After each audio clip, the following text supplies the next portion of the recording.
అందరికీ నమస్కారం. చాణక్యుడు చనిపోతూ తెలివి పెంచుకోమని చెప్పిన 11 నిజాలు. సమాజంలో తెలివైన వాడివిలా మారడానికి చాణక్యుడు చనిపోయే సమయంలో చెప్పిన 15 కఠినమైన నమ్మలేని నిజాలని ఇప్పుడు మనం ఈ వీడియోలో తెలుసుకుందాం. ముందుగా కామెంట్ సెక్షన్లో ఓం నమః శివాయ అని కామెంట్ చేయండి. అలాగే వీడియోకి లైక్ చేసి మీ ఫ్రెండ్స్కి షేర్ చేయండి. ఈ వీడియోని మా ఛానల్ని సబ్స్క్రైబ్ చేసుకోండి. వయస్సు, ధనంపై ఎప్పుడూ గర్వించవద్దు. గర్వంతో మాట్లాడవద్దు. ఎందుకంటే లెక్కించదగినదైన ఒకరోజు పూర్తవుతుంది. సంపద ఎంత ఉన్నా వృద్ధాప్యం వచ్చినప్పుడు శరీర బలహీనత తప్పదు. కాబట్టి దూరంగా వెళ్ళి దగ్గరయ్యే సంబంధాల కంటే దగ్గరగా ఉండి దూరమయ్యే సంబంధాలే ఎక్కువ మంటను కలిగిస్తాయి. కాబట్టి ఎప్పుడైనా బంధువులను దగ్గరగా ఉండవద్దు. ఇలా ఉండడం వల్ల బంధువులతో ఎక్కువగా గొడవలు అనేవి వస్తాయి. దూరంగా ఉంటే బంధుత్వాలు నిలబడతాయి లేదా కూలిపోతాయి. కాబట్టి చాలా జాగ్రత్తగా ఉండాలి. ఇక మూడవది చాణక్యుడు చనిపోతూ చెప్పిన పెంచుకోవడానికి. నది ఒడ్డున ఉన్న చెట్టు ఆడపడుచులు ఉండే ఇంట్లో ఉన్న కోడలు సలహాదారులు లేని రాజు. వీరు ఖచ్చితంగా నాశనం అవుతాడు. వీరిని నాశనం చేస్తారు. కాబట్టి ప్రతి విషయంలోనూ జాగ్రత్త ఉండాలి.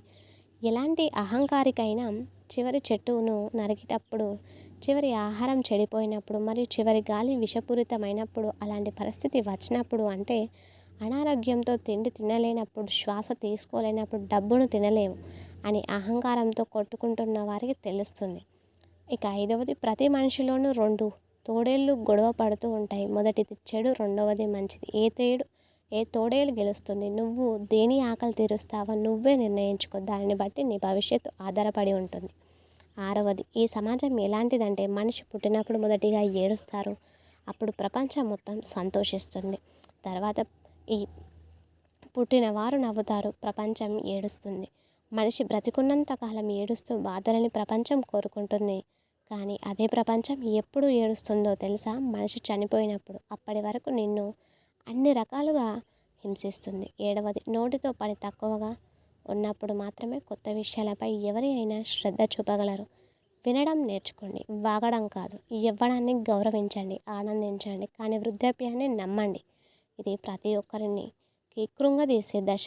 ఈ దశలో ఎవరైతే సంతోషంగా ఉంటారో వారే ఈ ప్రపంచంలోకెల్లా నిజమైన అదృష్టవంతులు.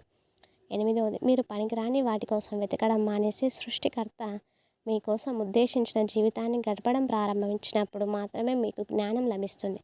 మనిషి ఎప్పుడైతే ప్రకృతికి దూరంగా ఉంటాడో అప్పటి నుండి తన హృదయం కఠినంగా మారుతుంది. ప్రకృతిని హింసిస్తే ఆ హింస తిరిగి తనకు ఖచ్చితంగా చేరుతుందనే విషయాన్ని అందరూ గుర్తుపెట్టుకోవాలి.